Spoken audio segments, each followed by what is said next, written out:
Hi guys, so today I did this Lead Code bi-weekly contest, and you can see that more than half of the time is left. I mean, now that I started recording, less than half time is left. But yeah, almost half time is left, and I have done all of the problems. So this is actually more of a brag kind of, and that's because there are some people who are saying, like, there were some people who were saying that even if you are good at competitive programming, you probably can't do lead code because other, like, because some other things are used for that.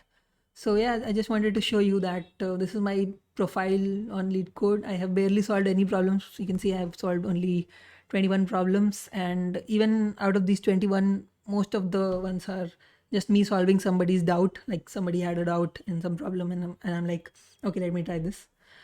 And I'm only 1 star rated on this. I don't know how these ratings work, but yeah, I'm only 1 star rated here. And yeah, I was able to solve all of these problems. So yeah, so that was just the brag, and have a nice day. Okay, but I think if you're here and have solved everything, so let's talk about the solutions also, because why not? So, okay.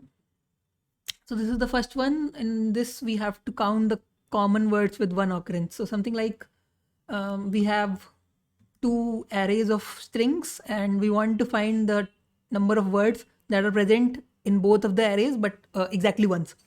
So if any string is present more than once in two of these, then that does not count. So yeah, this one was pretty easy. You need to know STL to do this, or like if you're using Java or something, you need to know maps in that. But yeah, so what I did is I made two count maps. So this is the count one and count two. In the count one, I counted the frequency of all the strings from the first array, and in the count two, I counted the frequency of all the words from the second array. And yeah, then I'm just iterating on the first map. I want to see if that string has frequency 1, and the same string has frequency 1 in the second map as well. So then I increase the answer by 1 and I return the answer. So this way, by storing the frequency of the strings in two separate maps, I can just check the elements with frequency 1 from the first map. Then I can check that they also have frequency 1 in the second map. So that's that. And yeah, minimum number of buckets required to collect rainwater from houses. So actually in this one I was going to do some kind of dynamic programming, and I think a lot of you must have done dynamic programming here. Let me know in the comments what was your approach for this problem. I was initially thinking dynamic programming, but then I thought let's do something that's easier for the viewers to understand. So I came up with like a greedy kind of solution. Like, I mean, not exactly, yeah, greedy, yeah. So I came up with a greedy kind of solution. So in this, what I did was, like, in this, first of all, the problem was like you will be given a string of h dot h dot h h h h dot dot dot dot h and dot and so on. So these are basic. This is basically a street, and these are houses, and these dots are empty spaces. So what you can do is you can keep a bucket on some of these empty spaces, and your goal is to keep at least one bucket next to each house. So for example, in this case you cannot do, because there is no bucket that you can put here or here, because buckets can only go in the empty spaces. But if we had like a few dots here like this, so your goal was to put at least one bucket next to each house. So something like you can put a bucket here, you can put a bucket here, then here and here and so on. So you can see that next to each house there is at least one bucket, and that's what we wanted to do. And we wanted to find the minimum number of buckets required to do this thing. So yeah, so that's what we had to do here. Obviously, you can use some type of dynamic programming to do this. Let me know in the comments if you did it using DP. But I came up with a greedy solution. So first observation was that if you have like a chain of h dot h dot h dot and so on, if you have alternating chain of this thing, then the solution of this depends within itself. Something like we put a bucket here, a bucket here, a bucket here, and so on. Something like alternating. But if you have like two h or maybe two dots somewhere, then what you can do is you can just split them here, and you can just split them here, solve this part separately and solve this part separately. Similarly here also you can solve this part separately and this part separately. So yeah, that was the main observation, and you can do it everywhere. So anywhere if you have like two H's, you can just split it here and you can solve this part separately, this part separately. And same goes for two dots. If you have two dots, just split it in the between, in the middle, and there you go. So now we can assume that since we are splitting wherever we have two H or two dots, now we can assume that all the strings that we will have after all the splitting will be just like H dot, H dot, H dot, maybe starting from dot, maybe ending at H or ending at dot or starting at H and so on. We will just have a alternating sequence of H dot, H dot. And maybe we get a single dot or maybe we get a single H or something like H dot or dot H or anything. But these are just the general cases. We do not have to care about these. These are the two separate cases. But anyway, so this one is impossible because if you have a single house, you cannot put a bucket here, you cannot put a bucket here. This one is possible and the answer is 0 because if there is no house, that's fine. You can just do nothing here. Yeah, but this one. So in this case, what we have to do is that we have to see how many houses are there and we will just alternatively put buckets in the spaces. Like we can put a bucket here. So here it is not required. We can put it here and then we can put here or here and so on. So if you try to come up with a formula for this, you will see that if there is a single house with a dot, you need one bucket. If there are two houses, you need two buckets. You still need one bucket. If there are three houses, then you need two buckets. If there are four houses,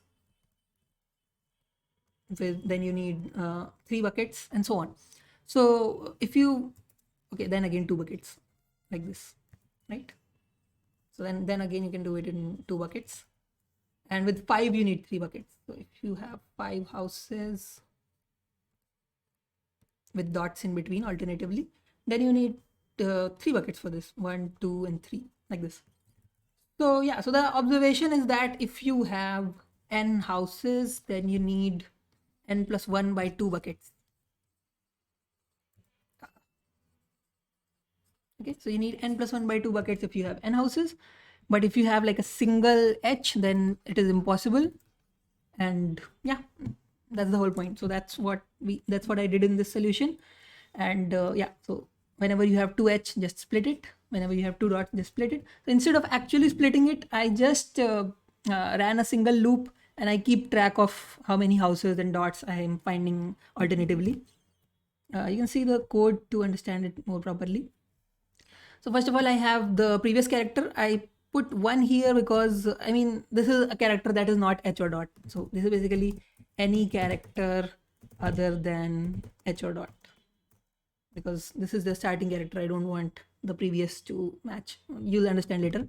So I count the number of houses and the total width. That means this is houses plus dots. Number of H plus dot. Okay. Yeah. And now I am going through the street character by character. If the current character equals the previous one, that means either we have HH or we have dot dot. So then what we will do is we will try to split it. And splitting means that whatever we had up till the previous character, we want to process that and we want to store the answer for that.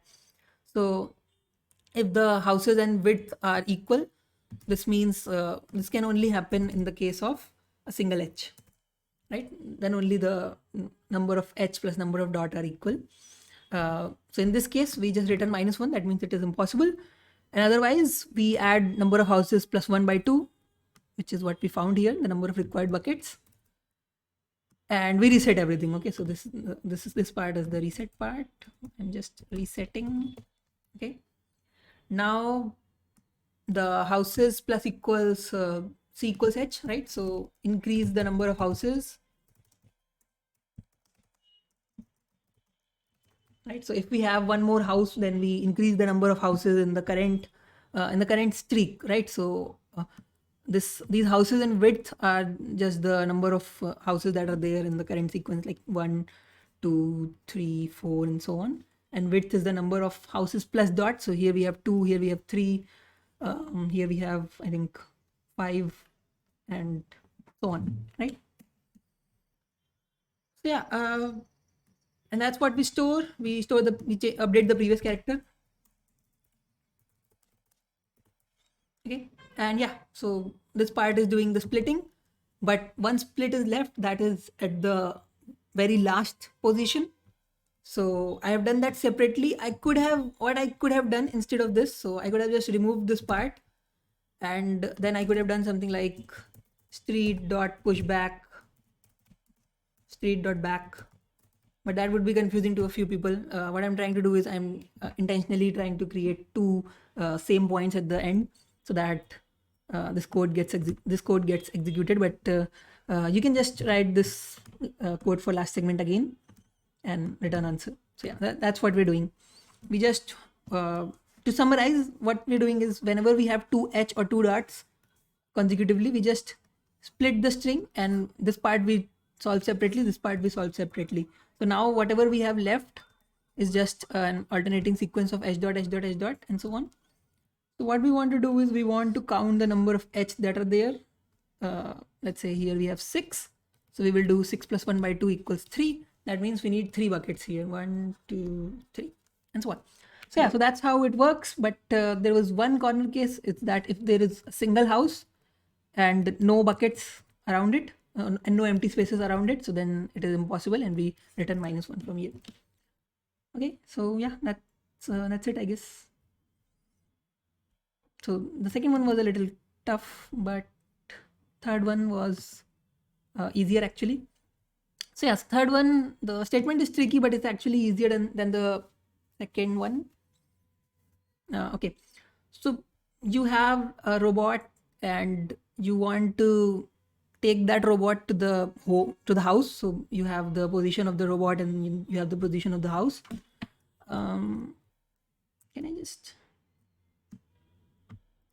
Can I paste it here somehow?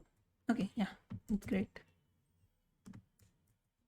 Okay, yeah, so you have the robot and you have the house, and you want to take this robot to the house. So you can actually go in any direction. You can maybe dance a little bit and go here. But the way this is working is that when you move up or down into a row, then you add the row cost, and when you move left or right into a column, then you add the column cost. So like for this column there's a cost, for this column there's a cost, for this column there's a cost, and so on. So whenever you go into this column, what will happen is you need to pay the cost of this column. Whenever you go into this column, you have to pay the cost of this column.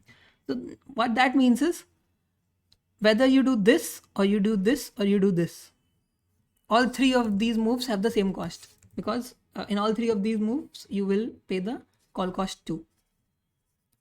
You will pay the call cost 2 in all three of these moves. And right, and when you go down like this, you will pay the row cost of 2 like here. Okay, so doesn't matter you do this or this or this or this, all of these have the same cost. So what I'm trying to say is, if you're here, you must go to all of the rows that are below it. Like if this is the robot and this is the house, then all of the columns that are between them, you must go in each of them at least once. And if the robot is here and the house is here, all of the rows that are there in between, you have to go in each of them at least once. So yeah, so the best path is just any shortest path. All of these paths have the same cost. This one, this one, this one, and this one. So any shortest path has the same cost, because in all of them, you are definitely going to all of these rows, all of these columns, and you are definitely going to this row. So yeah, any path has the same cost. So what you can just do is you can maybe just take any shortest path and calculate the cost of that.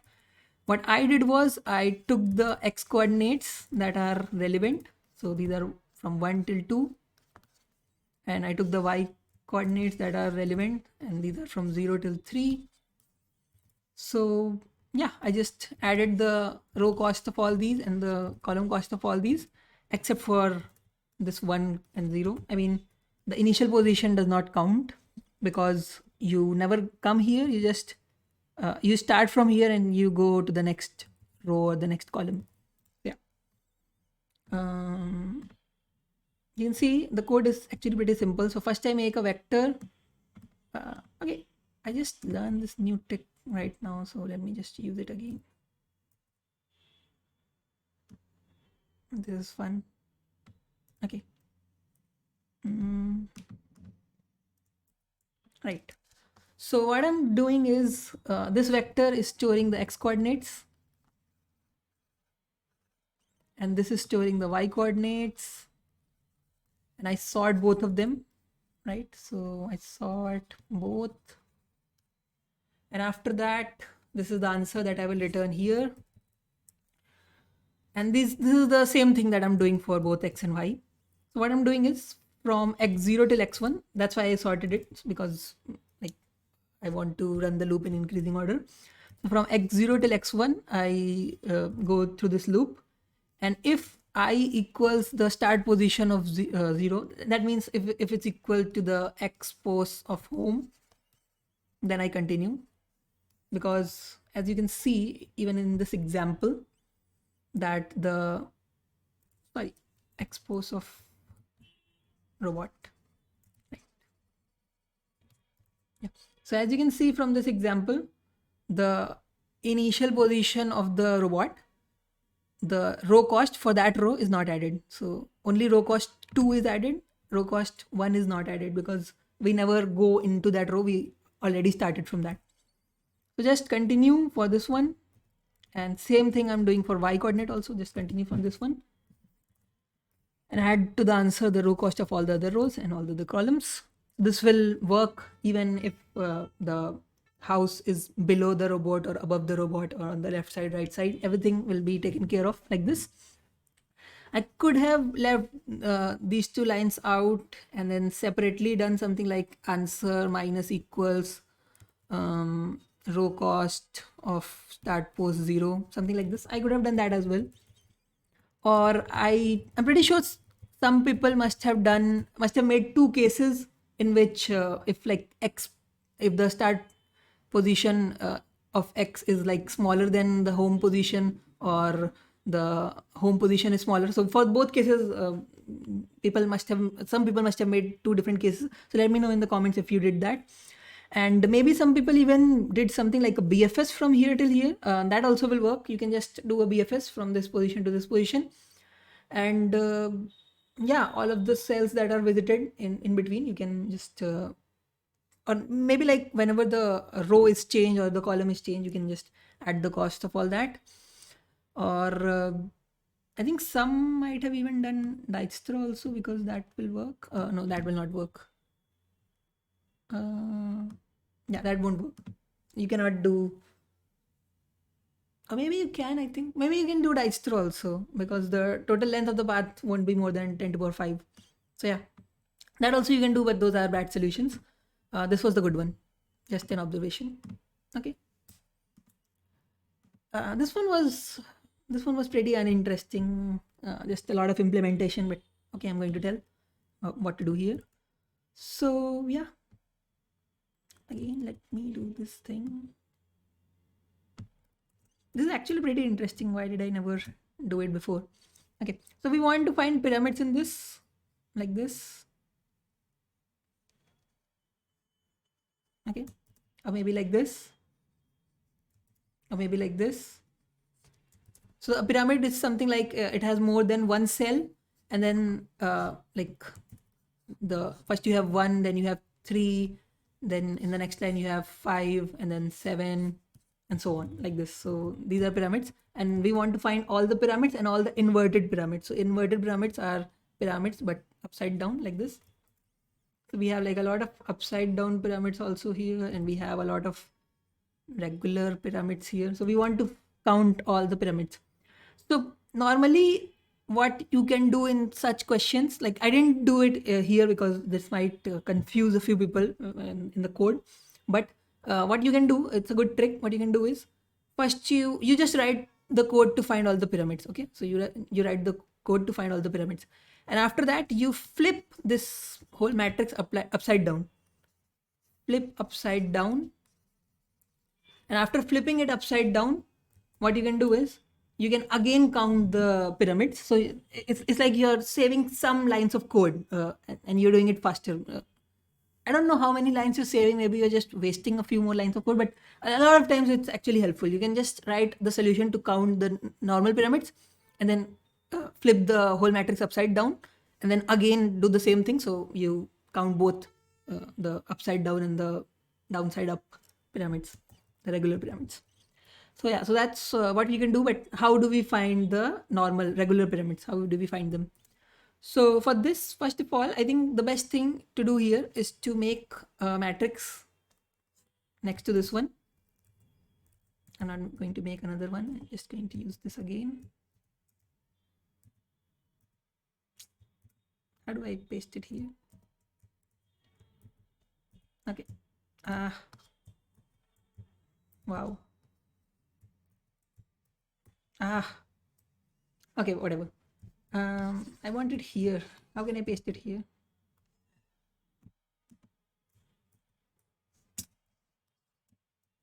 Okay, fine. So what we want to do is we want to keep a track of how many ones we have on the left or right of this. That's what we want to keep a track of. So for example, if we have like one here, so we want to keep track of how many ones we have on both sides. For example, here we have a 1 on both sides. Here we have like 2 on both sides. Then here we have 2 on both sides, and here we have just 1 on both sides. Here we have 1, 2, 3, 2, 1. Again 1, 2, 3, 2, 1, and 1, 1, and 0.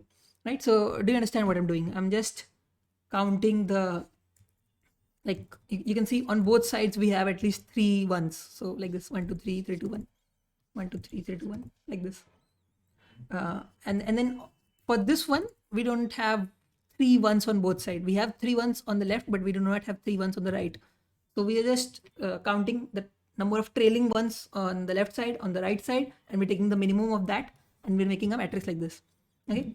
So now what we want to do is we want to have to find the regular pyramids, the downside up pyramids, to the upright pyramids. If we want to find those, we want to start from any cell in this, and we want to go downwards.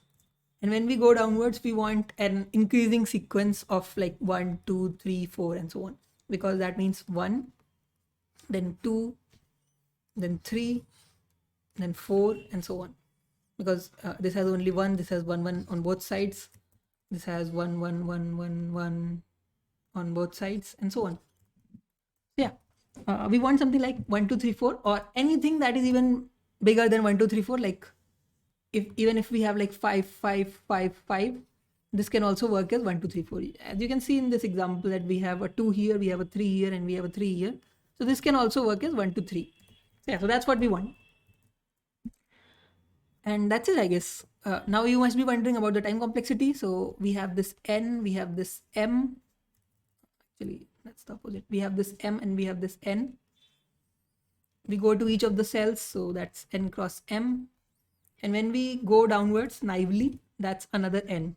So what we get is we get something like n square m of n square m. And since n and m are both 1000, you might think that this won't work. But this can also be written as n multiplied by nm, and this nm equals at most 10 to the power 5. That's given here. So 10 to the power 5 multiplied by 10 to the power 3. This cannot be more than 10 to the power 8.